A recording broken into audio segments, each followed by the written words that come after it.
Évangile de Jésus-Christ selon saint Matthieu. En ce temps-là, les 11 disciples s'en allèrent en Galilée, à la montagne où Jésus leur avait ordonné de se rendre. Quand ils le virent, ils se prosternèrent, mais certains eurent des doutes. Jésus s'approcha d'eux et leur adressa ces paroles. « Tout pouvoir m'a été donné au ciel et sur la terre. Allez donc, de toutes les nations faites des disciples, baptisez-les au nom du Père et du Fils et du Saint-Esprit, et apprenez-leur à garder tous les commandements que je vous ai donnés. Et moi, je suis avec vous tous les jours jusqu'à la fin du monde. »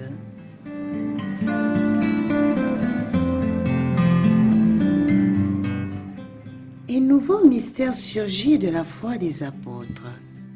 Croire qu'en Jésus, la nature humaine monte au ciel, c'est-à-dire qu'elle est élevée jusqu'au Père, la personne dont le voyage du Logos incarné avait commencé et qui aujourd'hui prend fin. Le Père, qui a le pouvoir ultime sur tout, a constitué Jésus Seigneur du ciel et de la terre, précisément parce que, montant au ciel, il a amené des prisonniers avec lui, il a distribué des dons aux hommes. Les prisonniers qui sont libérés sont nous-mêmes, qui attendons d'occuper cette place que Dieu nous prépare au ciel. Nous savons donc que nous serons tous jugés sur l'amour à la fin des temps par ce Jésus qui a souffert pour nous.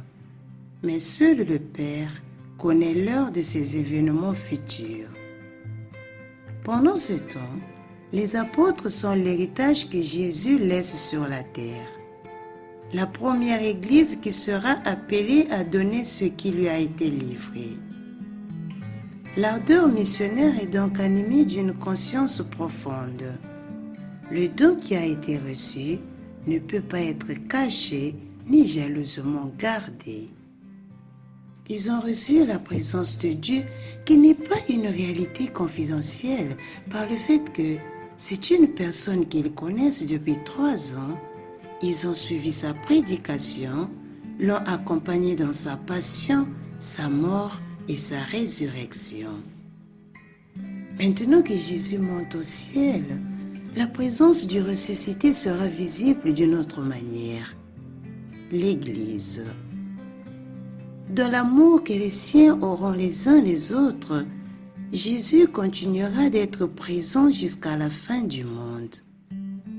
La joie n'est donc pas seulement pour ce qui nous a été donné, mais pour ce que nous pouvons donner.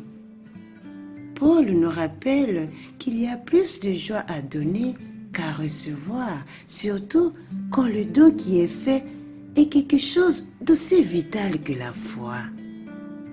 La joie est telle si elle est partagée. Jésus n'est pas seulement pour moi, mais pour tout le monde. Car sa mission n'est pas de sauver une personne, mais plutôt l'humanité tout entière. Voici donc la triple mission finale. Faire des disciples, baptiser, enseigner tout ce que Jésus nous a transmis. Ainsi, souvenons-nous comme Saint Jean de cette intimité, mieux de ce lien profond que le Père crée avec nous. Un lien qui n'est autre que le don de l'Esprit Saint qui est en nous et qui nous conduit à la vérité tout entière. La conviction que nous serons avec eux pour toujours dans la gloire sans fin.